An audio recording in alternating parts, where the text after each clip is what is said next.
All right. We are back once again with another podcast from Beyond the Coach. I don't know why that was so awkward. But I'm one of your hosts. Toast? Hosts. Coasts, my goodness. That was the roughest intro. If you're listening to this or watching for the first time, I'm sorry. Um, it's not always like this. Maybe it is. Actually, I don't know. Um, but I'm Kelsey Nanini, one of the hosts here. And I'm Chris Sweet. That might be a pregnancy symptom, just like Dude, slurring your words at this point. really slurring words and like just brain. It doesn't always Mm-hmm. function like you want it to. Um, Yeah. but it's fine. We're getting through that. If that's the worst thing I have to deal with, So be it. I'll take it. I'll take it. So be it. But we're just gonna get into the topic today, I think. We're just gonna roll right into it. Because Chris and I were talking about, we're planning out. Chris and I have technically four assistant coaches. One's roster is closed because she just had a babe. I guess technically two rosters are closed because another one also had a baby. It's quite the epidemic here. But so we have technically two coaches that are taking on clients, and one of our big goals for pretty much the rest of the year is to build their rosters and cap their rosters ultimately. But that kind of prompted our topic today of like, how did we know when we were at capacity, or how do we still know? Because technically, as this podcast is being recorded, we still have some space on our rosters, but Yeah. who knows when that'll fill.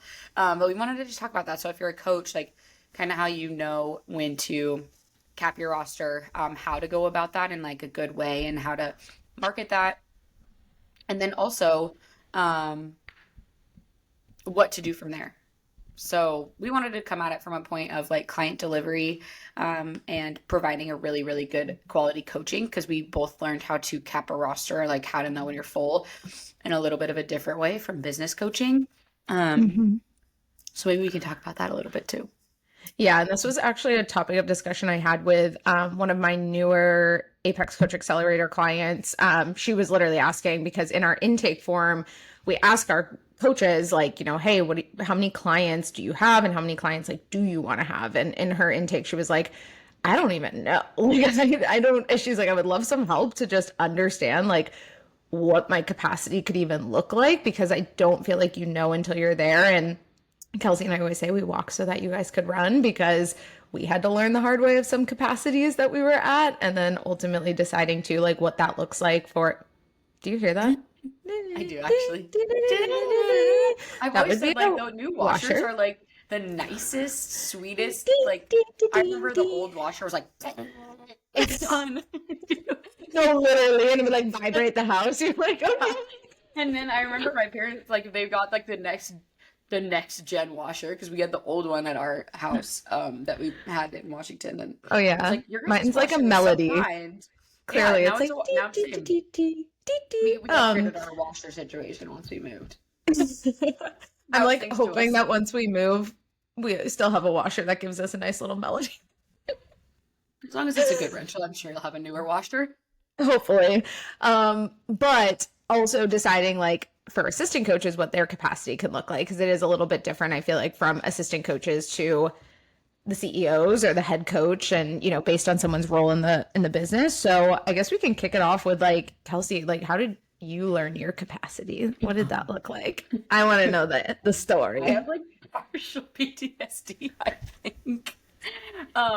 So I will say, like, I was very fortunate when I started up, like when I full sent.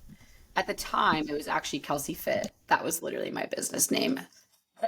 Um, but it so that was back in like March of 22. I finally hired my first business coach. I had been running online for a little bit, and I had worked on an app until like spring of 2021. So I had a lot of like connections through there. So that's where I'm saying like building my roster actually was pretty nice, having all the connections from the app, and just other people talking about it and whatever. Um, I was still doing in person as well, but I was trying to transition off because we were moving to Arizona, and I was like, well, I'm not going to do in person anymore in my garage. I don't know anyone. Um, so I started the business coaching and took off, and within 2 months, I had 36 people on my roster. Given I had already had 10, I think roughly, but I remember being like, okay, at like 30, I was like, I need to start thinking about hiring an assistant coach. But things were just happening so rapidly. Like, it was insane. It happened very fast. And I felt so overwhelmed at 36. Like, I was like, I don't know how to do content anymore. I can't think. I have to program for all these clients, because something I've always done is like, I've never done anything templated. Like, it's never been something I've gotten into. And so I was doing all the things for all these clients, onboarding all of them. At the time, we didn't do what we do now with onboarding, where it makes onboarding a lot less stressful. But I remember I took on the last 4 as I was bringing on my first assistant coach, and I was training her up. There was 4 people who joined, and we co-coached them, because I was like, I can't take them on. You're not ready to quite yet take them on, because I'm still teaching. It was like the week she started. I was like, I still want to train you. So I had like 36 plus half clients. Like, I did their training, she did their nutrition. And that's how I learned. That's pretty much how I learned. I mean, the business coach was constantly saying, like, when you reach this revenue point, or when you reach this point, you need to think about hiring. And the whole time, like, even I talk to my husband now, and I'm like, I think I pulled the trigger too fast. Like, we still talk about it. Like, I pulled the trigger way too fast on assistant coaches. And I wish I would have just like seen what that was like, capping it at 40, and like how I could survive just doing that without taking on any new clients. Because that was the hardest part. You're like getting used to a new client, and then you're taking on an old client, and you're like, or taking on a new client, getting used to an old client. Like, it was a lot. And I was like, I can't keep up with this. So it'd be interesting to see, like, I think 40, like back then, if I didn't want to scale, I probably could have done it if I would have just capped my roster, but I didn't want to. I was like, keep them coming. Now, fast forward, 20 max is my cap. And even then, I'm like, it's a lot. Especially if it's a week where everybody checks in. Because not everyone checks in every week. You know, I still have clients who don't check in, but doing Zoom calls, check-ins every week, like, if everyone did everything, it would be a lot. So that's kind of how I learned. Yeah. Not good. Also, for anyone listening, I am muting and unmuting myself, because if you can hear the beeping sound in the background, and if you've been listening to the weekly podcast, you know the literal hell zone I've been living in of Constructionville over here. So that is why I'm muting myself and unmuting, and I apologize for anyone listening for the little beeps. Thank you for sticking around. Construction, dishwasher, so many sounds. Washing machine. It's great. There's just a lot going on here. You know, the last couple weeks they weren't here on Wednesday, and I was like, maybe we'll get lucky today, and unfortunately not. But we persevere through it. It's fine. We don't make excuses around here, and I'm not going to let this construction ruin my life any more than it has. But the story of my capacity is like literally capacity wise, I agree with your numbers. Like right now, 20 is like the cap, and that's and it could potentially like be less, you know, depending on some higher need clients. Like I was talking to the person I was talking to yesterday, and I just said to her, I was like, you know, 5 clients, 5 really high need clients could feel like 10 clients. Like it's a lot. That's where pricing your program appropriately needs to happen, because like there's a chance your capacity actually is like less than you think, depending on some high need clients. So, but 40, 100%, like if I was, and I got up to that point, so I scaled really quickly, similar to you, but didn't have like, I didn't have the, obviously you were doing the app and you had some like online presence there with what you were doing. I didn't really have that. I just literally started posting in 2019 into 2020. Started taking on like a few clients, more of like challenge. I've talked about that before, like $75 like booty and band challenges, and like stupid shit, like really stupid. That was a cute idea, you know, and back in the day it worked. It doesn't work anymore the way that I certainly don't have that value anymore. But I scaled just really fast. Like once I decided, I hired a business coach, and once I just decided to like full send my business, like I was very grateful for the fact that like online coaching was still a very new concept. So I feel like a lot of people, one, I had a lot of friends and family that wanted to support me, which was awesome. And then 2, I feel like it was so much easier to organically grow on Instagram, and people didn't need that same level of like trust in hiring a coach that it was so much easier to just like build a roster and have conversations. Like I remember you could send an Instagram DM welcoming someone to your page, and then like maybe 2 or 3 messages later you could like close them on a deal. It was insane. It was And such a wild time. I miss it. It was so much easier.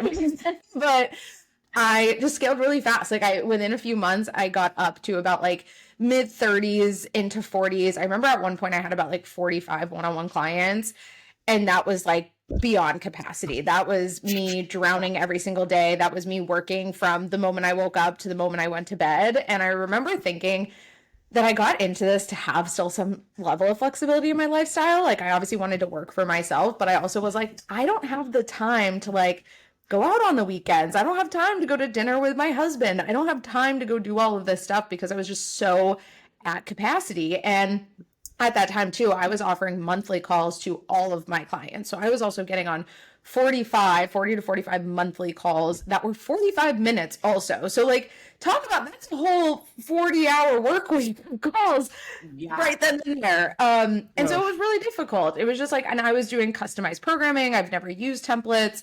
It was just a lot. And I remember getting to that point, and Devin was actually one of my first ever online clients. For those of you who don't know, Devin is one of our assistant coaches. We did a podcast episode with her a while back and kind of told a little bit of the story behind her and I. We went to college together. We actually waitressed together. And little did we know that years later, she was going to become one of my first online clients. And then I literally called her one day. Her monthly call actually that we had, she was one of my clients. And I remember just saying to her, like, hey, I don't know what this looks like, and she was working in person at a gym. She was miserable at the gym she was working at. And I knew that. And actually a lot of our monthly calls, this is almost my first taste of like mentorship when it came to business. Like I actually was helping Devin try to get out of the gym that she was in. And I didn't know this at the time, but then fast forward a couple months, I just knew I was at my cap. I took full messy action. One of Devin's monthly calls comes and I'm like, hey, I have a really crazy idea. Would you want to come on as an assistant coach? And at the time, like I didn't have pricing. I didn't have any, I literally said that to her on the call. Talk about the most unprofessional hire I've ever done. It's like, I didn't know what I was going to pay her. I didn't know what her role was going to be in the business. I didn't know how many clients she was going to get. I didn't know how I was going to fill her roster. Thing. All I knew was I needed help. I was like, I need somebody and someone in another body. And at first it was with the idea of like co-coaching, similar to that, but that didn't work. Like that very quickly was like a no. And then very thankful again, like I brought Devin on and we were just able to scale from there. And then, I continued to hire at that point and was able to then dwindle my roster. Like I had a hard cap and I, at that point, even started transitioning there's so many sounds. Do you hear that? That is Frankie drinking water, guys. I'm living in a zoo. It's fine. A zoo with construction and laundry being done and dogs drinking. It's fine. I cannot wait till we move and I have my own freaking office, guys. You wait. It's going to be the glow up of a century. Anyways, at that point, I even transferred clients over. I was like, Devin, like, I need you to take these 5 clients, and I just kind of started trickling them over to her because I was just beyond burnout. And, I think it's different when you don't want to scale. 40 is possible because that's your only responsibility. Yep. Your only responsibility is client delivery at that point. You don't even have to put in a ton of effort to marketing and social media if you have 40 clients. Like you're pretty set there. I still think it's important to obviously do it, but you're a little less in that mindset of like, I need to set KPIs every month and hit these KPIs. And you're more in this mindset of like, how do I deliver a really good service and just maintain my clients for as long as I can? And that, is great. But I was very much in that mindset of like, I kind of always knew I didn't want to do it alone forever because running a business is very lonely when you think about it. Like if you don't have anyone to talk to or you only have mentors, it's like you don't really have that relationship within your business. And, scaling was the best thing I did, but definitely has come with its own set of lessons as well. Yeah, for sure. The growing fast, it was just such a common thing back then. And I think a lot of people and that's where also listening to podcasts, like if you're newer to coaching, you've been coaching for a year, 2 years, whatever it may be, remember that when it was way different. Like even in 2022, I will say it was 2023 that was the year that shit hit the fan, and things completely just changed. And I don't know what it was, if it was Reels had been around for now, whatever, 3 years or whatever, and algorithm, whatever it was, online coaching had just been around a lot longer, and it became a lot harder. And that was, and I, again, maybe we'll look back in 10 years and be like, oh my gosh, it was because of this and whatever. I still don't know, but that is when things change. So if you're listening to this, first off, don't get discouraged where you're just like, oh my gosh, Chris and Kelsey, like, just freaking soared and like had it such an easy time. It was easy, I will say, but it also came with a lot of challenges at the same time of like, I was taking on anyone who could breathe and had a credit card. And that came with its own set of challenges that just were not fun, really. I didn't know how to be picky. And I will say too, like that 2023 timeframe, that was challenging for a lot of us. Like going from growing really fast to then hitting this wall in 2023 when you're like, oh shit, like I can't do the same things I've been doing for the last 2-3 years to get clients because that's not working anymore. And that was actually when a lot of coaches took a huge shift. And that's when you saw teams dissolve. That's when you saw online coaches go back to corporate jobs. Like it was a sink or swim year. Like 2023 was truly the sink or swim of the online coaching industry in my eyes. And I think the people who made it through 2023, you really had to readjust your priorities and readjust your expectations of business because social media had changed so drastically. And I think that's still happening, but I think that there's now a lot more research as far as like how the industry works. Whereas in 2023, like business coaches didn't even know what was going on. Like things just stopped working. Yeah, it was a weird time. I left the first business coaching that I'd been a part of. So I was with them for just over a year. And I went to a different business coach who was much more soft. She very much was like the feminine side. And at the time, I like really, really needed that. I was like, I wouldn't say I completely reached like burnout, but that was when I let go of my team. It was everyone that I had let go of. I was like, you know what? I just don't want to do this anymore. I don't want to be part of the grind. I don't want to scale 1,000,000 miles. I just want to like coach. I just wanted to coach. And I quickly learned that summer I started like attracting coaches, and that's when I realized like, oh, okay, like this is something I could actually scale, and it's great because I'm by myself now and I don't have to worry about building a roster. And then 2024 rolls around in the spring and I'm like, I have always been an athlete. I miss having a team, and that's when I learned I needed to get a head coach again. And then obviously now we're here. But yeah, it was such a different world. But in terms of just knowing now, like if you're starting from ground zero, like Chris said, it really does depend on the clientele you have. Like with Chris and I will even say the coaches, yes, they require more from us because we give more to them. Like that's what I will like. There's more to give because we have to be on the mentorship side of helping them with their clients, but then also helping them with their nutrition and fitness. But to the same point, some lifestyle clients just do need a little bit more support, and they need us to be more readily available for messaging and give more in check-ins. And so it really does vary. I will say my lifestyle client check-ins are much shorter. Like a lot of my coach check-ins, my ACA check-ins are over 10 minutes. They're usually 10 to 15 minutes, sometimes more if there's more to talk about with a client case or whatever it may be. So that's where the 20 comes in.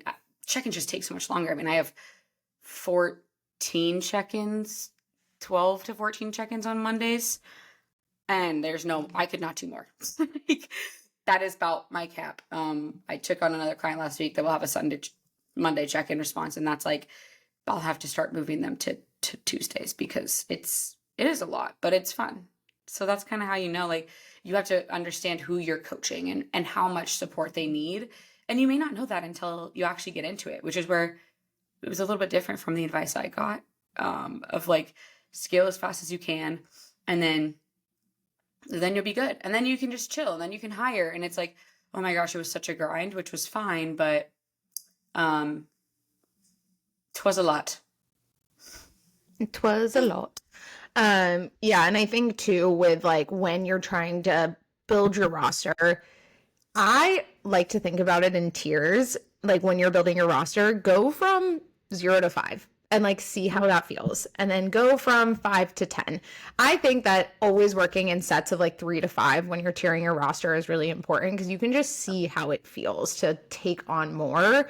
The same thing when you expand your offers. If you start to expand your offer and start to offer like a higher ticket type of offer with more touch points, take 3 to 5 people to start. Like you're probably charging at least $500, $600 a month for a higher ticket option. There's an extra 1,500 to $2,000 in your pocket that's happening. That's awesome. So think about it that way, where it's like, instead of setting these huge goals, like I think that we were both raised into a few years ago, of like, go to the moon and like, you hit $1 million business and all this stuff.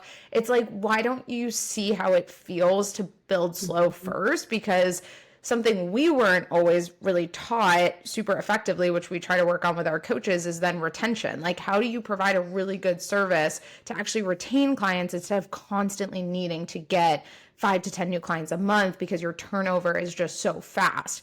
That's the other thing. When you're building your capacity, it's hard to know your capacity if your turnover rate is so quick, because at that point you start to get in a scarcity mindset of, well, now instead of my cap being 20, it needs to be 25 because I'm going to have 5 clients drop off and I need to constantly be selling more and going over my capacity as a safety net for when clients don't continue. How can you actually turn that effort now into like retention and like focusing there to keep your capacity at a certain amount? And Kelsey and I, like literally the other day, I sent her a message. I was like, looking at my roster, I was like, I can only take like 2 more clients. Like, I hadn't looked at my roster in a little bit. I hadn't really thought about my capacity, but I do think you get this internal sense, like when you're doing check-ins or when you're doing your work week, you start to get this little whisper in your ear of like, hey, we may be at a capacity very soon. Yeah. And I've started to get very careful with my energy because I know what happens when I go over capacity, and that's not a pretty picture. And I don't want that for myself. I don't want that for my team. I don't want that for my clients. So how do you allow yourself to say and almost trust that whisper? Because sometimes it's like this whisper, it's like an angel and a devil on your shoulders. Like one's telling you like, you've only got a couple more spots available, like be gentle with yourself. And then the devil's kind of like, but grind and work and like go and do all this stuff. Like it's so much one or the other. That I think if you can take a step back and just trust the whisper for a second, then I obviously communicated with Kelsey, hey, I think I only have maybe 2 more spots. And, Kelsey was like, I think I only have maybe 1 to 2 more spots. That is so relieving because you just get to be honest with your capacity. And it's less about finances at that point and less about scaling a business. And it's more about like protecting your energy and also protecting your clients, because you're not going to burn yourself out, because that does affect your clients heavily. Yeah, that's what I was going to add to that too, is like, obviously you're important and like you have a life. There is an element to grinding when you want to build and when you have those goals. But at the same time, if you're failing your clients, and that's what Chris and I, like, that's what Apex Coach Accelerator, that's what our whole coach side of our business is built on, is like your clients come first. Like it never is your first, unfortunately. Like you chose to be a coach, your clients have to come first. And if you're not taking care of yourself, then you're not putting your clients first, plain and simple. So I know when we were learning how to cap your roster, or not even cap your roster, but learn what your capacity is, there's a few different ways you could go about it. The first was income driven. And you basically choose like, okay, let's say you want to make 10K a month. You're charging $500 per client. Cool. Then you're going to need 20 clients to reach that. So that was easy math. There was another way to do it too, which was your time. And so you would take like, okay, each client takes me, and this was the hardest thing for me because every week it varied. I could take 20 minutes on a check-in one week, and I could take 40 minutes on a check-in 1 week. And it just varied. Like it just depended on what the client needed at the time. And I would say I averaged 30 minutes between recording, reading it, looking over everything. If I was really focused, it could probably be 15 to 20. Now it is for sure like 30 with just coach stuff. But you take your time. Like, okay, I want to work, let's say 30 hours a week. Each client takes me X amount of time. Then I have to take X amount of time on content, X amount of time on this, X amount of time on that. And you'd figure out what your capacity is that way. I think those things, like if you're a data-driven person, those things are great. But at the same time, what Chris and I learned was like, the numbers aren't always that way. And like, if you want to make a certain amount of money and you have the capacity to do less, then you have to find different ways to increase that revenue, whether that is hiring, having other offers, charging more, charging more though, I want to be clear. I have people all the time say like, oh, I want to start charging more. I'm going to start charging more at this point. I'm like, cool. What more are you offering? Like charging $100 more, but you're not changing anything you're offering isn't necessarily, especially if you're still just offering the bare minimum. Like if you're offering the bare minimum, but you're like, I'm going to charge $600 a month. I'm like, what is that being charged for though? Because what are you providing at the end of the day? Like that's, and it doesn't necessarily mean you have to always add more, but you have to really like audit what you are providing, and go from there, because that's really the cost that Chris and I charge for ACA. So if you're going to charge that to a lifestyle client, what are you giving them, right? Like what are you providing that's different from the person that's charging $350 a month or $400 a month? And so that's where it becomes dicey too. Yeah, totally. And I think too, like finding out even your hourly rate when you are trying to figure out your pricing, like literally doing what Kelsey said and like figuring out your time and figuring out like, okay, if I want to make $10,000, but I want to work, 30-hour work weeks, what is my hourly rate for people to get my time? And you can even calculate it out that way too, of figuring out like what you need to charge to make that money that you want for the hours that you want to work. And yeah, I think with scaling too, another one thing I wanted to add to that is doing a time audit. If you feel like you're truly at your capacity and you're like, I cannot take on much more. I'm doing content, I'm doing outreach, I'm doing sales calls, I'm doing client delivery, I'm doing all these things. Do a time audit. And this is hard. Like delegating, this goes into the conversation of delegation. Delegating is probably one of the hardest things, the hardest Band-Aid to rip off when you're a business owner, because you've done it yourself and in your eyes, you're like, I can do it best. And yeah, you probably can do it best, but is it starting to still stay efficient for you? And is it actually working in your benefit? Because the quality of your work could actually go down knowing that you're at this capacity. So yeah, maybe once upon a time, like doing content was like the best thing and you were so good at it. And then you kind of notice over time, you've been like dwindling down and down and down. Do a time audit and truly highlight the things that someone else could do. Like if you don't want to stay in the coaching role and you're like, I don't, like Kelsey and I have always said, we love to coach. We want to stay in the coaching role. We always want to stay in it. Some CEOs don't. Like I know plenty of my friends who are like, I just want to be the business owner. I want to be the CEO. I want to manage a team. They're such great leaders in that sense. Then they can do a time audit and they could see how much time client stuff is taking them. And then they could go and they could hire for the X amount of hours or figure out what the role needs to be for an assistant coach. Same goes if you're spending an X amount of time on social media. Maybe if you're trying to do, 5 hours of social media a week, you hire a social media manager, or maybe you hire a setter at that point, or maybe you hire a VA to do some of the back end stuff and to help with management side of things on the back end of the business. Because that's the only other way that you will be able to scale. And that's not even just assistant coaches. Like I said, it could be any different role. If you want to stay in the coaching seat, if you're at 25 clients feeling at your capacity because social media is taking a lot of time and you want to continue to grow your roster, hire a VA or a social media manager. And then you now grow your capacity for coaching. Once you fill that, then you get to reevaluate. Do I want to bring on an assistant coach at that point? Do I want to do different offers and expand that?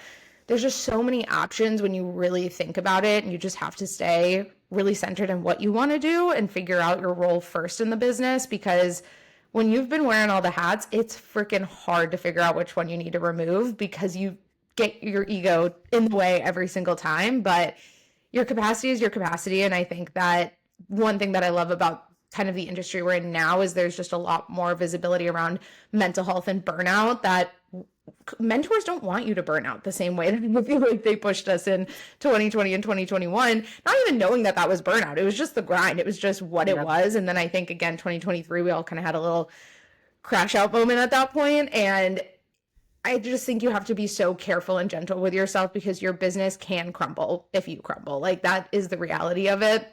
So how can you be proactive and not reactive in your business? And that's kind of the last point I wanted to make, is like, that was my biggest takeaway, is I wish I had been more proactive and not in this era of like reactivity towards everything. Oh, I'm on my capacity, I need to hire. Oh, I'm doing this, I need to hire. Oh, I'm doing that. Like I need to do this, this, and this. And more of just like taking a step back and realizing that there was an option at one point to just not grow the business. And I almost wish I had given myself like a little bit of a break to truly sit with myself and evaluate what I wanted versus almost being told what the next step was, or following what was kind of this like cookie cutter scale your business template that existed for us back in 2021, because it was just a grow, hire, grow, hire, grow, hire, and there was no other strategy to it. And that was hard. So I think my advice to you guys is like, do take it slow and do be gentle with yourself, with your capacity, and just be honest with yourself of what that looks like. And there's nothing wrong with your capacity maybe being 20 and your friends being 40. Like, there's nothing wrong with it. You guys have two totally different offers, two totally different deliveries, probably two totally different like attention to detail type of strategies that you have for yourself. Like, do be gentle with yourself in that mix. Yeah, and I think too, I think people get scared to hire, and I think that initially the first hire everybody thinks of is like assistant coach. Like, okay, well, like my roster is full, I have to hire an assistant coach. Assistant coaches, when you think about the hierarchy of what you're going to be hiring for, those are the highest amount that you're going to be paying. Like that's the highest paid position in your business, essentially. Maybe if you have an ops manager down the line, they could be potentially paid more because they're going to be running a lot of your business. That's like when you really, really are a big. But in the basis, when you're thinking of like an outreach coordinator, a VA, and an assistant coach, and even a social media manager, assistant coaches are going to be the highest ceiling. And so one thing I wish I would have done, and it wasn't pushed, and it was like hire a DMer, hire an assistant coach. But at the time I was like, I'm good at 40 clients. Like if I would have given myself time, I would have been good at 40 clients. Just having a VA that could help me with the little tasks that I wasn't doing as a result of having all these clients and taking them on all at once would have been so nice. Like just manage everything that I am not doing. And at the time I didn't even know what that was, because I didn't know what to be doing, because I was like, oh my gosh, I'm like taking 12 sales calls a week. I'm closing at least 50% of them. But at the time I was closing like 75% of them. Then I was onboarding them and then doing it all again the next week. Like I needed help in the onboarding process. Nothing was automated also. Oh my God, there was no automations back then. None. That was unheard of. So I wish I would have, like hindsight, because I actually did. I hired a DMer and an assistant coach at the same time, which was great. Like, good job to me. It was like, I'm glad I did that because now I had people coming in. But at the time, I wish I would. I feel like it was such a flex at the time. Like, oh, I have an assistant coach now, and like, I wish I would have just been like, do I even want to be in charge of other people? Like, and it turns out I did. It turns out I did want to be. I like leading. I like being in this role. I like running my own business. I like having a team. But at the time, I don't think I even gave it thought. It was just what I was supposed to do. It's kind of like how you're supposed to go to college, then get married, then have kids. Like, it's like, that's by 26, that's what you're supposed to do. Like, that's how I feel like it was. Yeah, I just would give it more time. So if you're someone in that position where you're like, I may be at capacity in 10 clients. Yeah. Do I even want to hire? I have clients who go back and forth on that. They're like, I don't know if I want to hire an assistant coach. And I'm like, hey, get to your goal number and then close your roster and just stay there for a few months and then ask yourself that. Like, I have a client right now she's like really wanting to scale, but she's like, the summer's so busy for me. And I'm like, cool, close your roster. Like, do you need more income? Like, that's an right now? option. And yeah. I don't think people realize that's an option. And honestly, it's kind of a flex for that to be an option. Like, close your roster for the summer. By the time people even want to start getting back into the swing of things, it's the fall. And then if you trigger, like, pull the trigger now and hire, you might regret it down the line. So just allow yourself to be in business and not feel like you constantly have to be scaling. It's okay to just be the same. It's okay to just maintain. It's much like the fitness journey.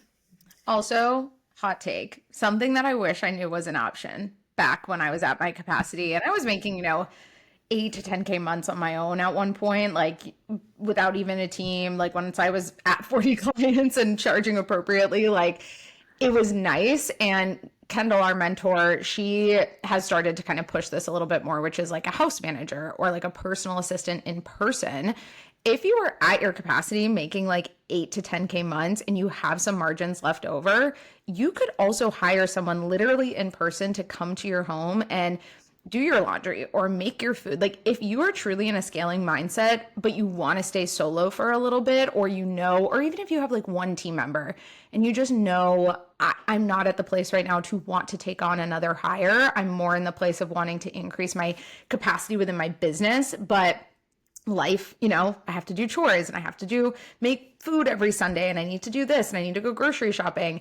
You could also hire an in-person, like I almost wish I did that back in 2021 to like buy back some time, is having someone local to me be able to do grocery shopping and like cook for me and that kind of stuff. I mean, it sounds bougie, but it's actually a really good thing for CEOs and entrepreneurs. I mean, if you look at the biggest, celebs in the game, or like Tom Brady, he didn't become the GOAT by literally doing his grocery shopping and his meal prep. Like he certainly didn't do that. I don't know if he's touched a kitchen in a while. I genuinely don't. Making his rabbit food. Everything. I know, literally.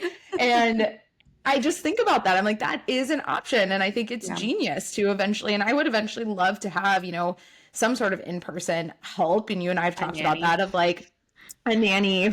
Kelsey and I will have a nanny share. You best believe that. But having something, it's like having people to just help you locally, because you think of the tasks within the business that you need to offload, but it's also like, what about the tasks in your day-to-day life that you could offload? And like, there's always young people looking for work. And I remember the grind, like when I was in my babysitting era, I actually would have loved to be someone's house manager. I think that would have been so much better than taking care of a screaming child in my eyes. Like I would have loved to just like go grocery shopping for someone and like cook their food, but that's an option. So just keep that in mind, is like, it doesn't have to just be this tunnel vision of hiring within your business. It could also be like, what can I do? Even if it's hiring a cleaner to come to your house like once a week and just have that for X amount of money that they charge. Like look at your margins and see what you can spend. Yeah. And I think also it seems so scary to hire, but it is really simple, and it doesn't have to be that much. Even going back to the VA that can just help you with tasks, a house manager, those kinds of things are definitely going to be more. But like, if you can also, it's in your business, like that can be part of your like business. I am not an accountant, so don't quote me on that, but I'm almost positive that can be something that's included in there. VA wise, it's so simple. And I wish I would have thought about that, kind of going back to like the hierarchy of how much you're going to pay. I at one point did have a VA, and minimum wage wise, I did have to pay them more. You could have a VA that's, overseas and you pay a lot less. But at the time I paid them $15 an hour because that was the minimum wage where they lived. 10 hours a week. So they're getting $600 a month, but I'm like, in my head, that's a client and a half. So like, why doesn't it make sense to have this? And I think it's, when you think about how simple it is, it's like, cool, yeah, I could take on those 2 clients, and then now I'm making it back because I don't have to do these other tasks. And so I think when you really consider, and then that way I hired someone and now I'm making more, even though I'm paying them. And in a 1099 position, you're not paying any taxes or anything like that from the business standpoint. So, it can be really, really simple. You just have to consider your tasks. And I think also remembering that you don't have to hire at all if you don't want to. If you want to be a solo dolo, you want to take on 20 clients and feel good, you don't have to. Like, we have clients who, she's like, I really don't actually have to coach. I just want to, and I like it, and it's for me. I know when your spouse makes enough money, you're like, I just wanted to do something. Like, I wanted to have something for myself. Get your bag. Like, do it. It's okay. But it's also okay to not feel like, she's felt some guilt where she's like, I don't really need to scale. Like, I don't really want to. I just want like 10, 15 clients where I feel really good. I can still travel all the time. I can still do all these things. Cool. And going back to your point too of I liked what you said of like 0 to 5, 5 to 10. And just doing it in batches, because then at that point, if you are still working full time, you don't feel so stressed about like, oh my gosh, when can I finally leave? It's like, okay, cool. When I get to 15 clients, I've made 75% of my corporate salary, and now I can leave and feel really confident that I can get to those 20 once I leave my corporate job and have more capacity. I was thankful I didn't have that. Thanks to COVID, I got laid off and I didn't have a job to go back to. So that was nice. In a sense, it helped me start my business, but I know that is a thing for a lot of people. So that's something to also consider. Yeah. And for me in the beginning, like when I was first scaling, it genuinely was like, I remember if I could make $3,000, like, and God bless me, like back in Could you 2019 imagine? when Like, $3,000 was enough to survive. And like nowadays it's not. It's like once. Like, oh wow. I'd be like, if I could just make 3,000 this week, that would be great. it'd be great. That'd be awesome. But I remember, and like that, I will say that helped me a lot because like when I was, starting my business, it was helpful to just be like, if I can just get to this milestone, like let me work on this and let me not try to think past that milestone Yeah. right now. Like, I don't know how I'm going to feel when I get to 3,000. I'm not, I just don't know. Yeah. And I'm really thankful that I did that while obviously it led me to down a road that was burnout and was all this stuff. Like it did help me get to that first place really sustainably. Like when I first got to that 3,000, I was like, I felt good. I felt balanced. I felt like I was in a decent place. I could leave my job that I was at because I was just finally making enough to cover bills and then scale from there. And, from there, the one piece of advice I will give is like, or I guess one different type of insight I will give is like when I was scaling, the hardest part was that it was constantly like this when will I be happy feeling. It was like, Yeah. oh, I told myself like when I'm at 3,000, I'll be happy. And then all of a sudden you hit 3,000, you're like, oh, now I want to double that. And then I want to triple it and so on and so forth. And I talk to my business clients a lot about this is like, sitting and being proud of yourself at a milestone that at one point a past version of you would have been ecstatic about. Like you hit a 10K month and literally little old Chris, back in 2019 would have been like, "Oh my god, you did it!" Right? Like little kid me would have been like, "Oh my Yeah. god, you're running a business? What? That's Yeah. crazy!" Like, and Someone I else to think do about this? that. Yeah, and there was that Instagram trend that was going around at one point where it was like I had coffee with my past self, and she showed up this way, and I showed up this way, and she's asking me, are we still pursuing grad school? And you're telling her like, "Oh, I started my own business, and we have a team," and it's like it really does put things into perspective when you think about where you're at and where a past version of yourself wanted to be. And I really, really, really, really, really cannot emphasize this enough. Do a daily gratitude practice as an entrepreneur because I did not. And I think it would have made me a lot more grateful for when I was scaling and when I was going up because I think I became numb to Mhm. what scaling was and to what success was. It no longer felt like success. It just kind of felt like my life and it never really felt fully like enough. And I wish I had taken a step back to do some gratitude practices because it probably would have helped my mental health a lot in this grand scheme of things. So that's the last thing I really want to add to that is like, as you are scaling, as you're growing, as you're learning your capacity, instead of always looking at it as like, oh my God, I'm so tired, I'm at capacity. It's like, why don't you look at it of like, holy crap, I have 20 clients and like, that's incredible. And I'm making this money and I can pay my bills on my own and I can be sufficient on my own. And then you can worry about the rest too. Like there's always going to be some worry in there, but I think there's also a lot of positivity that people don't highlight when they're in the midst of growing a business. It's like almost constantly stressed. It's like, how can you make that fun again? Yeah, and I think to that point too, this is the last thing I'll say as well. On the opposite side of that spectrum, when you feel like you're at capacity and you're feeling it, if you're also on the opposite side trying to grow a roster and you're like, oh my gosh, why can't I just add more clients? Like, there's no one out who wants coaching. We just talked about capping a roster at 20, capping a roster at 30. When you think about the scale that is, like that's less people that were sometimes in a classroom in high school or even your elementary school classroom. That's less than a classroom of kids. I went to the Morgan Wallen concert this past weekend and there was like 80,000, like I swear there was 80,000 people in the stadium. The lines were insane. There was like 120 plus people in the line for a bathroom. A sixth of that line would have filled my roster. But like, I think we get in our own heads of like, oh my gosh, there's just no one out there. I'm like, there are millions of people in one state alone, millions of people. And you walk around these concert venues and I always look up and I'm like, holy shit, there's a lot of people here. And to the second point, holy shit, there's a lot of unhealthy people here. There's so many people who need your coaching. And so when you start to get down on yourself that you're not finding clients, go go to a concert, Go to a go to Morgan a, Wallen concert. go to a Morgan Wallen concert because my goodness, Yeah. you could easily find a few drunk people there and get and pitch your coaching. Yeah. So when you just start, that's what I always do. Someone said that to me long ago. I think it was on one of my first mentorship calls. They're like, dude, if you ever feel like you can't find clients, go to a concert, go to a public event, and you're going to Mhm. realize there are so many people out there who need you.